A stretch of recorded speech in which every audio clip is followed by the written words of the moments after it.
வணக்கம் நண்பர்களே, விவேகம் விப்ளேஸ்லேருந்து டாக்டர் ஆனந்தராஜ். இன்றைய காணொலியில் ஒரு புரட்சிகர கவிஞர், சினிமா துறையில் பல சாதித்த பகுத்தறிவு பாடல்களை எழுதிய உடுமலை நாராயண கவி என்பவரை பற்றி பார்ப்போம்.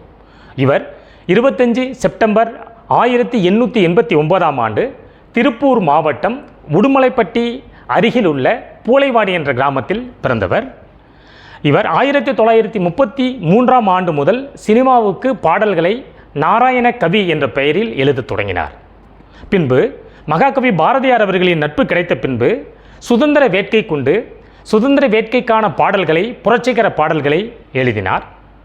அந்த வரிசையில் கலைவாணர் என்று அழைக்கக்கூடிய NS கிருஷ்ணன் அவர்களுக்கு கிந்தனர் கதா காலேச்சபம் எழுதியதால் இவர் NS கிருஷ்ணனுக்கே குருவாக விளங்கியவர் ஆவார்.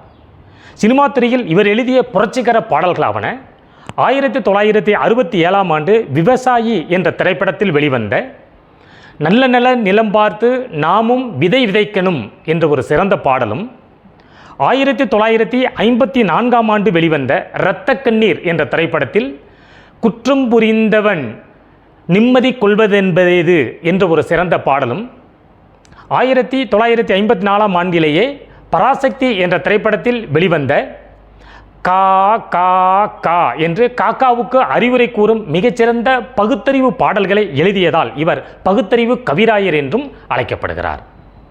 சினிமா துறையில் சாகா வரம்பெற்ற பாடல்களை இவர் எழுதியமையால் இந்திய அரசு இவருக்கு சிறப்பிக்கும் வகையில் 31/12/2008ஆம் ஆண்டு இவருக்கு அஞ்சல் தலை வெளியிட்டு சிறப்பு செய்தது. இவ்வளவு புரட்சிகர கவிஞரான உடுமலை நாராயண கவி அவர்கள் தனது 82வது வயதில் 23 மே 1981ஆம் ஆண்டு இயற்கை எழுதினார்.